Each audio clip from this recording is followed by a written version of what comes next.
یہ سورہ طلاق میں وعدہ ہے اللہ کا کہ ایک ہم اسے مشکل سے نکال دیں گے، دوسرا ہم اسے ایسی ایسی جگہ سے رزق دیں گے کہ وہ سوچ بھی نہیں سکتا۔ تو اس کا فائدہ کیا ہے جی؟ اللہ سے غم شیئر کرنے، اللہ سے بات شیئر کرنے کا فائدہ کیا ہے؟ سورہ طلاق میں اللہ نے وعدہ کیا ہے، اللہ نے کہا کہ جو کوئی بھی میرا تقوی اختیار کرتا ہے، تقوی سے مراد ہے کہ مجھے پہچانتا ہے اور میرے پاس آتا ہے اور میرا کہنا مانتا ہے، اللہ اس کے لیے ایک ایسا راستہ نکال دیں گے ہر مشکل سے نکلنے کے لیے کہ وہ سوچ بھی نہیں سکتا۔ اور اس کی تفسیر حدیث میں آتی ہے کہ جو شخص استغفار کو لازم پکڑ لیتا ہے، اللہ اس کو ہر مشکل سے نکال دیتا ہے۔ پھر اللہ کہتے ہیں کہ اسے ہم ایسی جگہ سے دیں گے رزق کہ وہ سوچ بھی نہیں سکتا۔ یہ سورہ طلاق میں وعدہ ہے اللہ کا کہ ایک ہم اسے مشکل سے نکال دیں گے، دوسرا ہم اسے ایسی ایسی جگہ سے رزق دیں گے کہ وہ سوچ بھی نہیں سکتا۔ ایک واقعہ چھوٹا سا، ڈاکٹر ایان ایک سعودی عرب کے ڈاکٹر ہیں، پاکستانی ڈاکٹر ہیں، بہت بڑے نیورو سرجن ہیں۔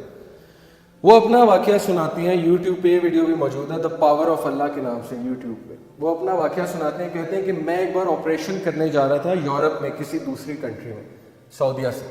تو راستے میں اتنی ٹربولنس ہوئی، اتنا طوفان آیا، تھنڈر اسٹارم آیا کہ جہاز جو ہے وہ پارک کرنا پڑا ایئرپورٹ میں، کسی بیچ میں کہیں رکا جہاز، کسی ایئرپورٹ میں جہاز کو کھڑا کیا ایئرپورٹ پہ۔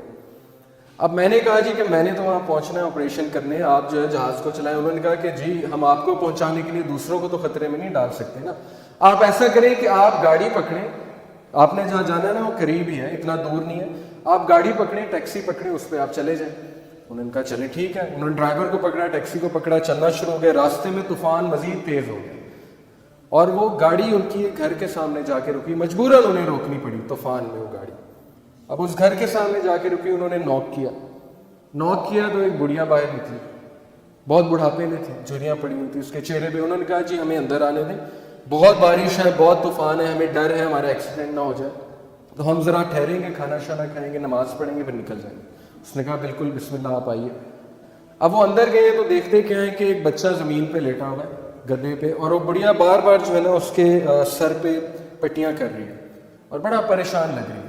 تو انہوں نے کہا کہ اس کو کیا مسئلہ ہے؟ اس نے کہا کہ اس کو نا کوئی دماغ کی بیماری ہے، وہ اس کے ماں باپ نہیں ہے، یتیم ہے بچہ، میں اس کی دادی ہوں، تو یہی میرے لیے واحد سہارا ہے، تو میں اس کا علاج کروانے کے لیے بڑی جگہ گئی ہوں، لیکن وہ کہتے ہیں کہ نہیں، اس کو نا آپ ایک ڈاکٹر کے پاس لے کے جائیں جو ٹاپ نیورو سرجن ہے، اس کے پاس لے کے جائیں، وہ اس کو جو اچھا دیکھے گا۔ تو کہتے ہیں کہ آپ کیوں نہیں گئی؟ انہوں نے کہا میں نے بڑی بار کوشش کی ہے، ان سے اپوائنٹمنٹ ہی نہیں ملتی، نہ میرے پاس اتنے پیسے ہیں، میں کہاں سے لے کے جاؤں؟ انہوں نے کہا مجھے نام بتائیں، میں بھی ڈاکٹر ہوں، میں اس سے سفارش کروں گا، آپ اتنی اچھی عورت ہے، آپ نے مجھے یہاں رکنے کی جگہ دی۔ اس نے کہا ڈاکٹر ایان۔ تو کہتے ہیں میں رونے لگ گیا، ڈاکٹر ایان، تو وہ رونے لگ گئے اور پھوٹ پڑے۔ تو بڑھیا نے کہا کہ آپ رو کیوں رہے؟ انہوں نے کہا کہ میں ڈاکٹر ایان ہوں۔ انہوں نے کہا کہ آپ دیکھیں کہ آپ نے اللہ سے دعائیں کی ہوں گی کہ اللہ بچے کا کچھ کریں، تو اللہ مجھے یہاں لے آئے اور جس طرح لے کے آئے ہیں آپ سوچ بھی نہیں سکتے۔ یعنی اللہ کی جو فورسز ہیں نا، اللہ کی جو فوجیں ہیں، اس کا ہم اندازہ بھی نہیں لگا سکتے، لیکن ہم اس سے بالکل غافل ہیں۔ شیطان نے ہمیں اس سے غافل کیا، ہم اللہ سے مدد مانگنے کی بجائے ہم دوسروں کے پاس مانگتے ہیں۔ تو ایسے بڑے واقعات ہیں، آپ کو سلف کی زندگیوں سے ایسے بڑے واقعات مل جائیں گے جس میں ثابت ہوا کہ اللہ جب اپنی فوجوں کا استعمال کرتا ہے تو پھر اللہ ناممکن کو بھی ممکن بنا دیتا ہے۔ موسیٰ علیہ السلام، آپ سوچیں، دشمن کا بچہ، جو دشمن ہے، دشمن کا بچہ، فرعون سارے بچوں کو قتل کروا رہا ہے کہ کس لیے؟ کہ کل کو یہ کھڑا ہو کے میرے خلاف نہ نکل پڑے۔ بنی اسرائیل کے سارے بچے قتل کروا دیے، لیکن اللہ اسی بچے کو اس کے محل میں لا کے پرورش دلوائی جس نے اس کو بڑا ہو کے شکست دینی تھی۔ یہ امپاسبل ہے، ہالی ووڈ بھی اس طرح کی مووی نہیں بنا سکتا، اس طرح کا سین کریٹ نہیں کر سکتا، لیکن اللہ نے کیا، اسی بچے کو اس کے محل میں لے آئے۔ تو اس لیے اللہ کے لیے کچھ امپاسبل نہیں ہے، یہ بات ہمیں پتہ ہونی چاہیے۔ چوتھی ہیبٹ، جو 3 ہیبٹس ہوں گی کہ اپنا غم، اپنی بات اللہ سے شیئر کریں، یہ سکسیسفل لوگوں کی ہیبٹ ہے۔ چوتھی ہیبٹ ہے never ever ever ever ever ever give up, کبھی ہمت مت ہاریے۔ اور کس سے سیکھیے؟ انبیاء سے سیکھیے۔ سب سے ڈپریسنگ سچویشن، اس سے زیادہ ڈپریسنگ سچویشن نہیں ہو سکتی، اس سے زیادہ مایوسی کی سچویشن نہیں ہو سکتی کہ مچھلی کے پیٹ میں اندھیرا، پھر سمندر کی گہرائی کا اندھیرا، اور پھر سمندر کے نیچے جو ہے وہ وہاں پہ اندھیرا۔ کون تھے یہ نبی؟ یونس علیہ السلام۔ بندہ کہیں کمرے میں بند ہو جائے تو چلو کھٹکھٹاتا رہے گا, کبھی تو کوئی آواز سنے گا نا. کمرے میں, جنگل میں ہے, کبھی تو کوئی آئے گا نا جنگل میں, آ کے دروازہ کھولے گا. اب یہ بتائیں مجھے, مچھلی کے پیٹ میں ایک بندہ ہے اور مچھلی سمندر کی گہرائیوں میں, کون آواز سنے گا؟ کوئی سنے گا؟ کوئی سننے والا ہے؟ صرف کون سننے والا ہے؟ اللہ. تو انہوں نے اس مایوسی کی حالت میں کس کو پکارا؟ اللہ. لا الہ الا انت سبحانک انی کنت من الظالمین. اللہ میں ظالم ہوں, مجھ سے غلطی ہوئی ہے, تو پاک ہے, تو مجھے معاف کر دے. اب علماء کہتے ہیں کہ جو بندہ اندھیروں کی گہرائیوں میں ہو, جسے کچھ سمجھ نہیں آ رہی ہو میں کیا کروں, زندگی کہاں جا رہی ہے, اس سے اس کا ورد کرنا چاہیے بہت زیادہ, لا الہ الا انت سبحانک انی کنت من الظالمین. لیکن انہوں نے گیو اپ نہیں کیا, مایوس نہیں ہوئے ابلیس کی طرح. ابلیس مایوس ہو گیا, اسی لیے اس کا نام ہے ابلیس, دا ہوپ لیس ون, مایوس ہو چکا ہے. ورنہ اصل نام تو اس کا عزازیل ہے. ابلیس کا مطلب ہے مایوس ہو چکا ہے. لیکن انبیاء مایوس نہیں ہوتے تھے.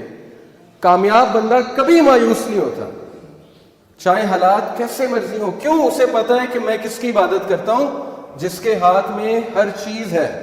اللہ کہتے ہیں کہ دنیا میں کوئی پتا بھی نہیں گرتا, اللہ کو پتا. پتے کا اللہ کو پتا ہے کہ پتا کہاں گر رہا ہے. تو آپ کے غم کا اللہ کو نہیں پتا, آپ کی مشکل کا اللہ کو نہیں پتا. کیا خیال ہے؟ پتا ہے نا. اگر پتا کیا ہے؟ بے جان چیز. اگر پتے کا اللہ کو پتا ہے کہاں گر رہا ہے, تو آپ کے غم, آپ کے آنسوؤں کو بھی اللہ کا پتا ہے. لیکن اگر مدد مانگی جائے تب. تو یہ جی ہماری فورتھ ہیبٹ. یہ آپ دیکھیں کچھ لوگ جو ہے وہ بالکل تب گیو اپ کر دیتے ہیں جب بالکل کامیابیوں کے قریب ہو, تب وہ گیو اپ کر جاتے ہیں. تو ایسا ہمیں نہیں بننا, ہمیں چلتے رہنا ہے, دوڑتے رہنا ہے, مشکلات کا مقابلہ کرتے رہنا ہے, کھڑے ہونا ہے, چیلنجز کو فیس کرنا ہے. چونٹی اگر کسی راستے سے گزر رہی ہو اور آپ اس کے سامنے اپنی انگلی رکھ دیں, تو وہ آپ کی انگلی اٹھانے کا انتظار نہیں کرے گی, بلکہ اپنا راستہ بدل کر اپنی منزل مقصود کی طرف چل پڑے گی. تو چونٹی سے سیکھنا چاہیے. چاہے اس کے سامنے رکاوٹ آ جائے, وہ اپنے مشن سے نہیں ہٹے گی, اپنے فوکس سے نہیں ہٹے گی. اس نے وہیں جانا, جتنی مرضی رکاوٹیں کھڑی کر دیں اور راستہ بدل کے دوسری طرف چلی جائے گی. یہی اسی طرح مسلمان ہوتا ہے. اب یہ جو آیت ہے, اس میں اللہ تعالیٰ انسان کی نیچر بتاتے ہیں, سائیکالوجی بتاتے ہیں, نفسیات انسان کی کیا ہے. اللہ کہتے ہیں لا یسام الانسان من دعاء الخیر وان مسہ الشر فیئوس قنوط. اللہ کہتے ہیں کہ انسان جو ہے جب اس کو اچھائی پہنچے تو بڑا خوش ہوتا ہے, لیکن جیسے ہی اسے کوئی شر چھو لے, کوئی مشکل آ جائے, تو اسی وقت مایوس ہو جاتا ہے, گیو اپ کر دیتا ہے کہ میری زندگی برباد ہو گئی, میرے ہی ساتھ یہ کیوں ہوا, میں نے تو کچھ کیا بھی نہیں. بھائی انبیاء نے کیا کیا تھا, نبی صلی اللہ علیہ وسلم نے کیا کیا تھا, ان کا کیا قصور تھا کہ ان کے بیٹے بھی جو ہے وہ جو ہے ان سے چھین لیے گئے, وفات ہو گئی. بیوی جو ہے اس کی وفات ہو گئی جب شیب ابی طالب میں تھے. اتنی مشکلات میں انہوں نے زندگی گزاری. تو بات یہ نہیں ہوتی قصور, بات یہ ہوتا ہے کہ اللہ تعالیٰ جس سے جتنی محبت کرتے ہیں اس کا اتنا امتحان لیتے ہیں. کیوں؟ ایک تو اس کے گناہ معاف کرنے کے لیے, دوسرا اسے کمانڈو بنانے کے لیے. کمانڈو کی ٹریننگ سخت ہے, سولجر کی ٹریننگ آسان ہے. جس سے جتنا بڑا کام لینا ہے اس کو اتنی مشکل میں ڈالنا, اسے کھلے میدان میں چھوڑ دینا کہ چلو مقابلہ کرو, سیکھو. تم نے سکھانا ہے, لوگوں کو سکھانا ہے آگے جا کے. جب تک تمہیں خود نہیں پتا ہوگا غم کیا ہوتا ہے, تم لوگوں کو کیا سکھاؤ گے کہ غم کیا ہوتا ہے. تو اس لیے یہ چیز مایوس ہونے والی نہیں ہے, یہ خوشخبریاں ہیں. صحابہ پہ مشکل نہیں آتی تھی, پریشان ہو جاتے تھے کہیں اللہ تو نہیں ناراض. بیمار نہیں ہوتے تھے, پریشان ہو جاتے تھے کہیں اللہ تو نہیں ناراض.